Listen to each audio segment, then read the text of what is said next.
E neste segundo bloco a gente vai compreender com clareza o que pensa a Agência Nacional de Águas.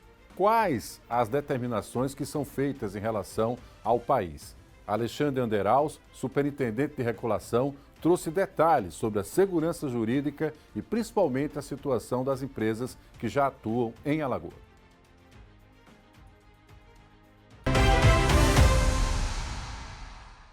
A orga preventiva do canal do Sertão Alagoano foi emitida aí na semana passada, né, recentemente, e o que o CERTO, que é um outro, que é o Certificado de Avaliação, né, de Sustentabilidade de Obras Hídricas, está para ser analisado essa semana, talvez até hoje, né, dessa obra aí do trecho 5 do canal, e ela pediu para trazer essas notícias. Bem, sobre a regulação, é bom até a regulação ficar para o final, porque as grandes estrelas desse processo são os prestadores de serviço, né? O regulador é alguém que deve proporcionar segurança jurídica, proporcionar um ambiente propício para a prestação de serviço, né? De modo que tudo ocorra da melhor forma possível. E, nesse sentido, eu cumprimento a todos também, em nome da presidente da Agência Reguladora do Estado, aqui da Camila, né? Porque eu sei que, como é difícil realizar esse serviço de regulação, né? E, bom, a concessão aqui do Estado foi logo após a aprovação do marco de saneamento, não havia nenhuma norma de referência aprovada, então eu diria que nós mais aprendemos, né, com esse processo, né, do que contribuímos inicialmente, né, porque não havia nenhuma norma de referência publicada.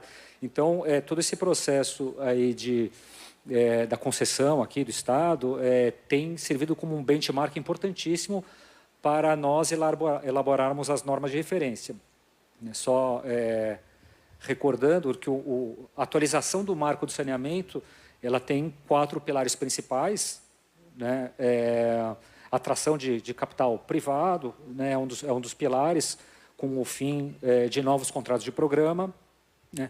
A padronização da regulação, trazendo a ANA para estabelecer normas de referência para o setor. É importante que isso fique claro. A ANA, Agência Nacional de Águas e Saneamento Básico, ela não regula diretamente o serviço de saneamento, né, mas ela tem essa atribuição de estabelecer normativos para o setor, porque a gente sabe que o Brasil é um país muito grande, né, um país continental, tem diferentes maturidades regulatórias, havia diferentes regras para o setor, prestadores de serviço sendo regulado por diversas entidades reguladoras diferentes, com diferentes normativos. Então, o legislador trouxe a ANA para padronizar um pouco a regulação do setor, né? Eu vou falar um pouco rapidamente das normas já publicadas, mas outro pilar do marco é a regionalização. E, nesse sentido, temos lições importantes no Estado, né, desse exercício da titularidade por municípios e o governo do Estado, né? Então, a gente aprendeu muito com esse processo. A gente sabe que esse processo de regionalização ele não é isento de conflitos, muitas vezes, mas é importante, né, para avançar o setor, porque o serviço de saneamento precisa de escala, né? Então, isso é muito importante, que haja escala na prestação de serviço. A gente sabe que no Brasil tem bons modelos de prestação municipal também, é importante dizer, até municípios universalizados, no interior de São Paulo, no interior de Minas, né? Mas a regionalização é um pilar importante do marco. E, por fim, o outro pilar importante é o estabelecimento de metas, né? E, nesse sentido, a concessão trouxe metas, né, de universalização, de não intermitência, metas de redução de perda de água na rede. Inclusive, essa é uma das normas de referência que trabalharemos esse ano, né, de redução de perdas de água na rede, né? Então, só retomando um pouco, vou trazer assim, rapidamente as normas já publicadas para a ANA e, de repente, traçando alguns paralelos aí com o que a gente aprendeu com o caso aqui da concessão da região metropolitana de Alagoas, né? Bom, a primeira norma de referência publicada pela ANA não foi sobre água e esgoto, foi sobre resíduos sólidos, cobrança dos resíduos sólidos. Eu não vou entrar porque não é o foco hoje. A segunda foi sobre os aditivos contratuais, né? Porque os contratos tiveram que trazer as metas de universalização para 2030, né, ou 2040 em alguns casos, então aditivos foram feitos, e a norma de referência número 2 falava desses aditivos, da sustentabilidade econômico-financeira, né, para a realização desses aditivos. A norma de referência número 3 foi sobre indenização de investimentos não amortizados no prazo da concessão, né? E a norma de referência número 4, uma norma muito importante que trata especificamente da regulação, que é a norma de governança das entidades reguladoras infranacionais, né? Então, essa é uma norma que traz padrões mínimos de governança sendo observados por essas entidades, né?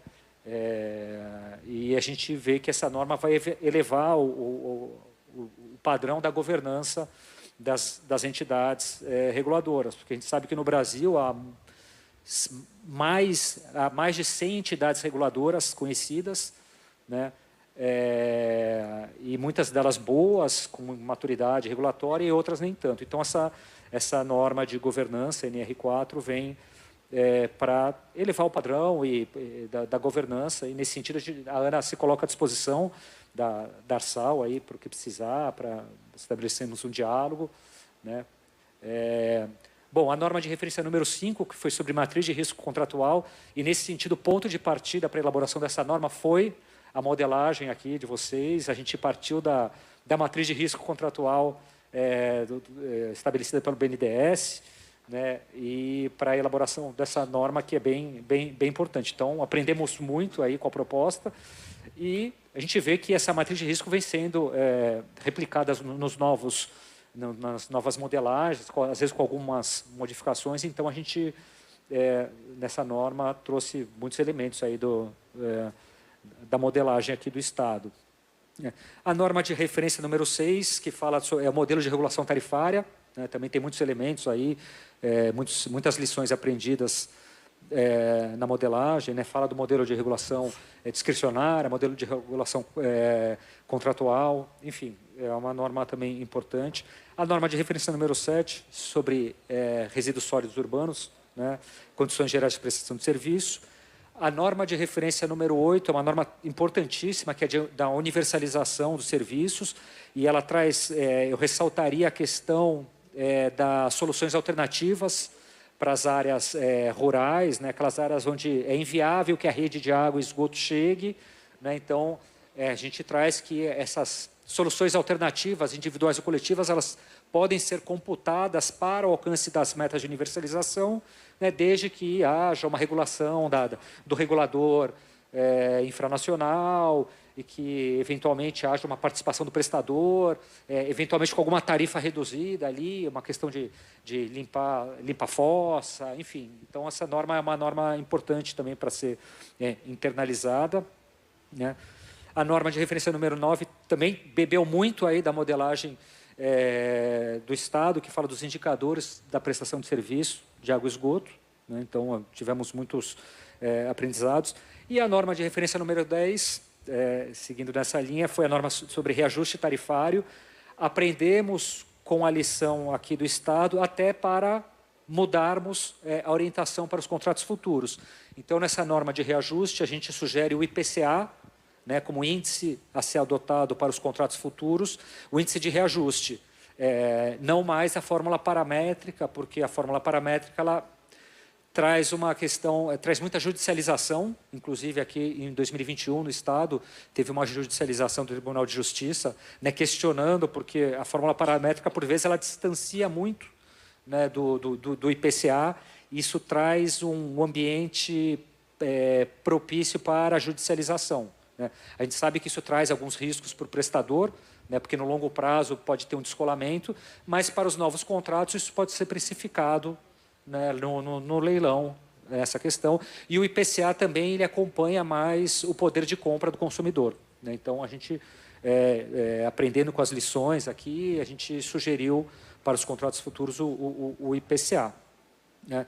A norma de referência número 11 foi sobre condições gerais de prestação de serviço de água e esgoto, também com importantes lições do leilão. E, finalmente, a norma mais nova, que foi sobre a estruturação do serviço de drenagem urbana, né, que parece que não, mas tem tudo a ver com a prestação do serviço de água e esgoto. Inclusive, hoje eu recebi a notícia que o Estado fez um chamamento público, né, para manifestação de interesse, né, o município aqui de Maceió, para uma possível PPP administrativa, né? Inclusive, nessa norma, no final, a gente traz na norma de estruturação de serviço de drenagem, a gente traz uma possibilidade também desses serviços serem assimilados pelo prestador de serviço de água e esgoto. Tá? A gente sabe que o Estado de São Paulo, ali, a Sabesp está estudando também como assimilar o serviço de drenagem, mas é um assunto do momento, né? A gente sabe, tem muito relacionado com as mudanças climáticas, então, a questão da prestação do serviço de drenagem urbana, né? E, com isso, eu caminho para o final aí da minha exposição, parabenizando o Estado, dizendo que o Estado foi inovador e desbravador, né, de todo esse processo, e isso tem orientado e pautado a atuação de muitos outros estados da Federação do Brasil. A gente sabe que, para universalizar o saneamento, não é possível somente capital público, como também não é possível somente capital privado, né? Então, essa atração de capital, se somando ao capital público, capital privado se somando ao capital público, isso é necessário para a universalização dos serviços de saneamento. Muito importante essas considerações da Agência Nacional de Águas. Afinal de contas, a regulação nacional é o que vai determinar a política, né? E todo o marco regulatório também para o país. Também vai dar segurança jurídica, né? Mas de onde vêm os recursos? Saneamento são obras caras, obras subterrâneas, causam muitos problemas nas cidades. Vem do município, vem do Estado, do governo federal. Bom, a gente conversou com Luiz Abel Amorim. Ele também teve a oportunidade de ter um espaço de fala nesse grande Gazeta Summit Água e trouxe detalhes de como o BNB pode ajudar também nos investimentos para saneamento. Afinal de contas, garantir água de qualidade e principalmente coleta de esgoto são fundamentais para levar qualidade de vida para as cidades do nosso estado. Vamos conferir.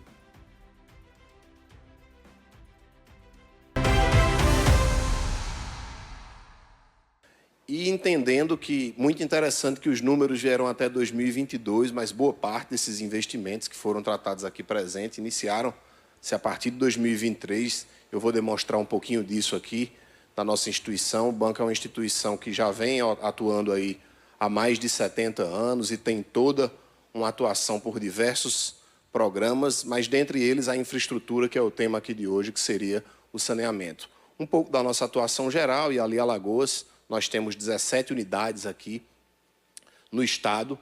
Temos um apoio específico ao setor de águas e saneamentos, e esse apoio prevê, Everaldo, acho que é importante destacar um recurso específico e destinado para o saneamento, que até pouco tempo nós tínhamos dificuldade de aplicar, e agora a gente tem conseguido aplicar melhor.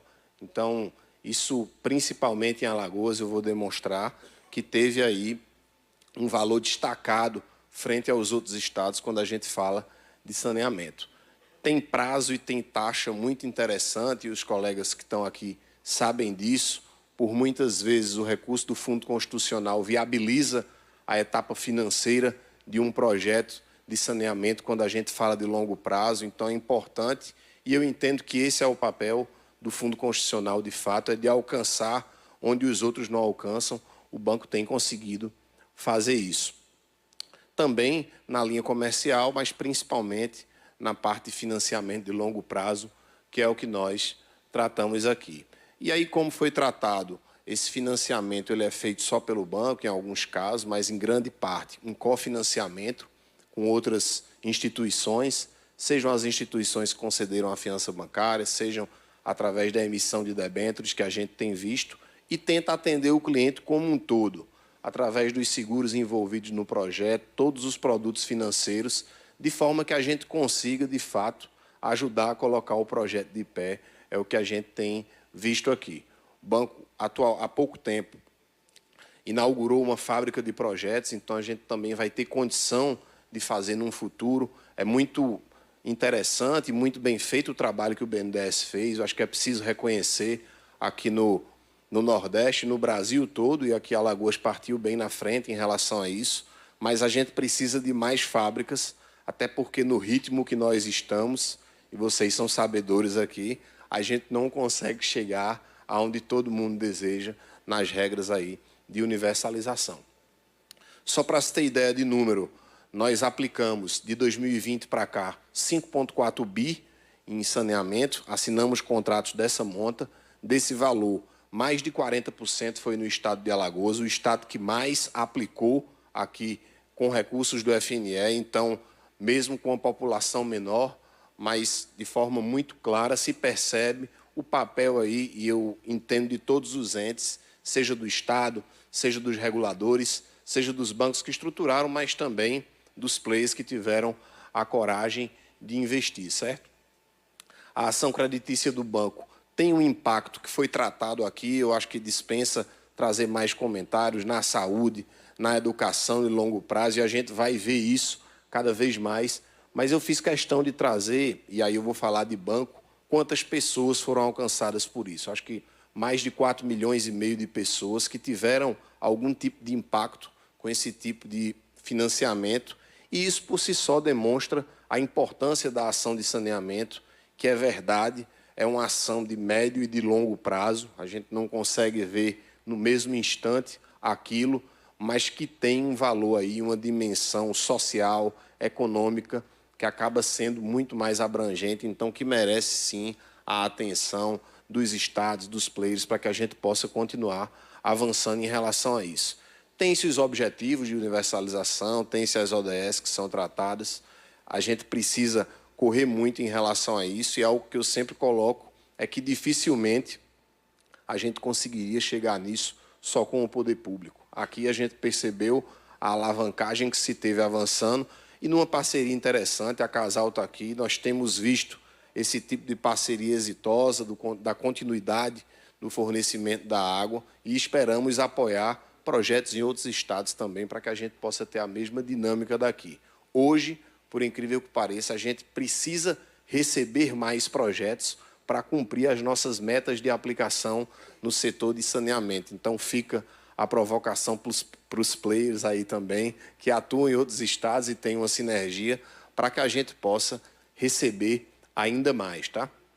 Aqui um pouco do crédito, né, do que a gente faz. A nossa linha de crédito é o Proinfra, que o banco trabalha, e aí a gente pode atender o ente privado. Estamos atendendo também o ente público em alguns casos, mas temos, daquele valor, atendido muito mais o ente privado.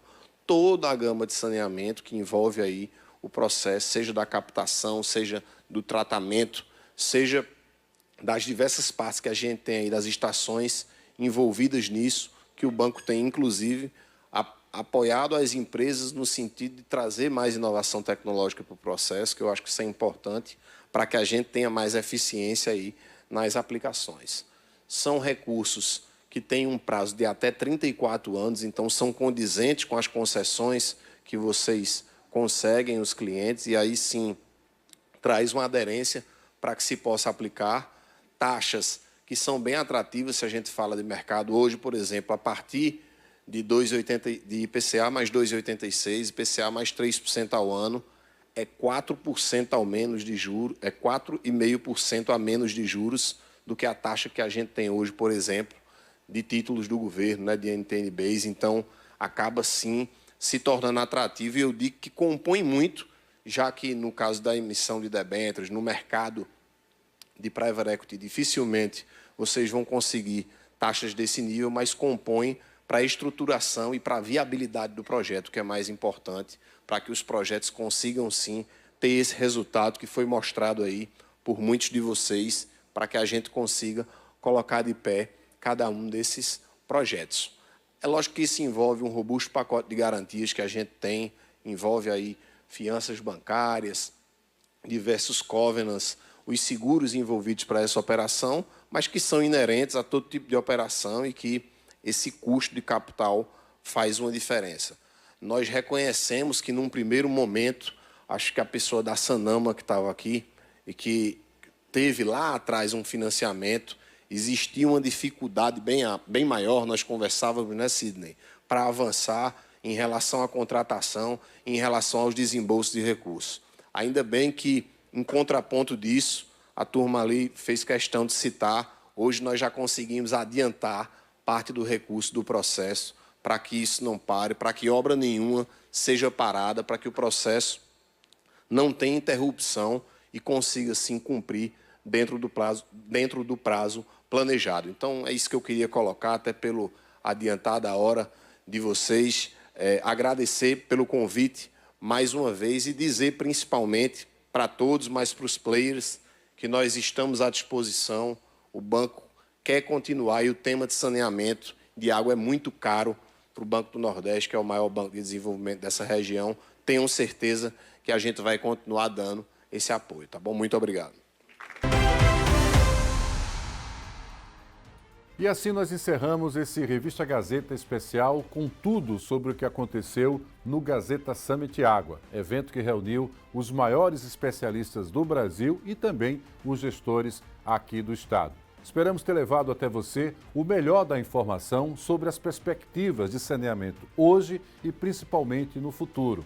Qual o legado que teremos depois de tantos investimentos aqui no nosso estado? Esse programa ficará gravado no YouTube para que você possa fazer suas pesquisas, afinal de contas os dados são muito atualizados.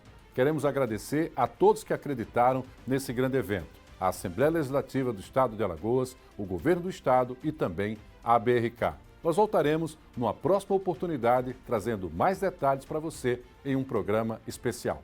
Até lá!